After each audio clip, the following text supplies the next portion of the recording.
know something? When I watched Vulture's Nest for the first time, I remember these characters to the point that I really wanted them to return, and I was mostly disappointed on the fact that they didn't, only to now realize that they were part of a band in the real world.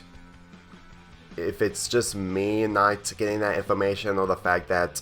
the character designs in this show are so good that the real life counterparts can also have fictional characters that can happen in the Quake of the Creek universe. So rewatching this episode,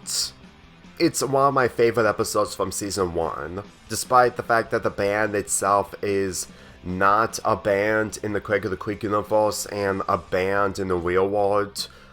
I'm not gonna say that this really ruined the experience for me. I'm being a lot more fair towards this show, judging of how it's being its own thing. The episode's plot is that Quake and his friends witness a band called Bad Moves, which they got so much inspiration from that they want to start a band, so Bad Moves gives them advices on being a band. Unfortunately, they have no place to attend due to the circumstances, so this gave Quake an idea, but at the same time, in the beginning of the episode, Quake encountered a barn that he had nightmares with, but it's the only place that he can have Bad Moves perform the band. This episode, when I watched it for the first time, I only remembered the band, but not the barn, and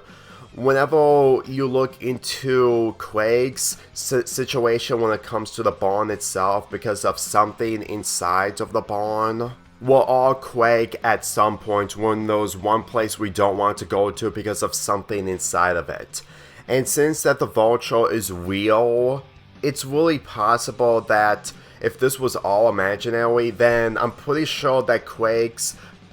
paranoia won't be able to work due to him, despite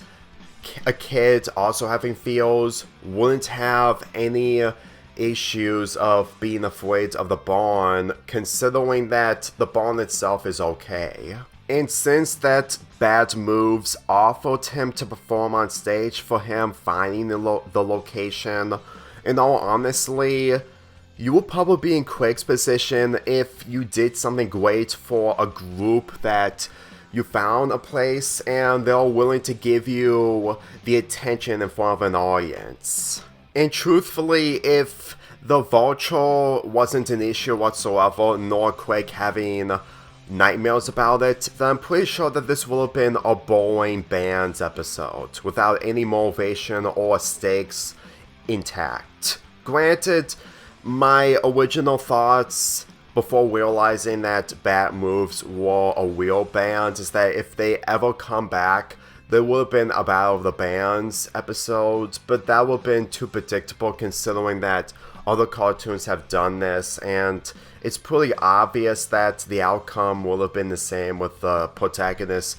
being victorious when it comes to their team. Granted, something unexpected could happen when it comes to the other team winning that you never cared about, but at the same time, I just wanted the knowledge of having Bad Moves returned if they weren't a real band in the real world. Granted, they're not a terrible band. The songs that they sung in this episode are really good, but now, if I'm interested, I have to take my time to listen to those songs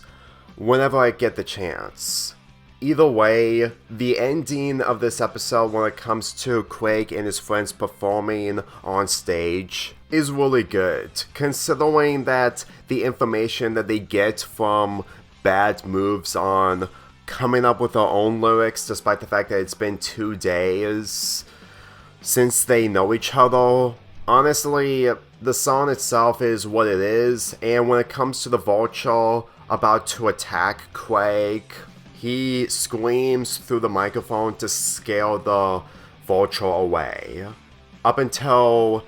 the Vulture gets back into the nest inside of the barn, which gave Quake the idea of calling the barn the Vulture's nest. If that isn't a way to wrap up an episode, then I don't know what is. With this being one of my favorite episodes from Season 1, it really made me appreciate the creativity of this, and the fact that Craig's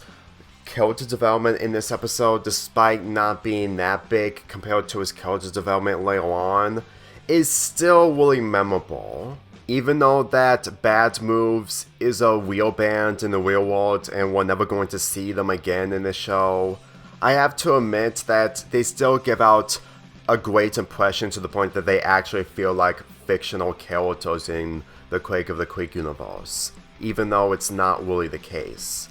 I'm giving this episode an 8.5 out of 10.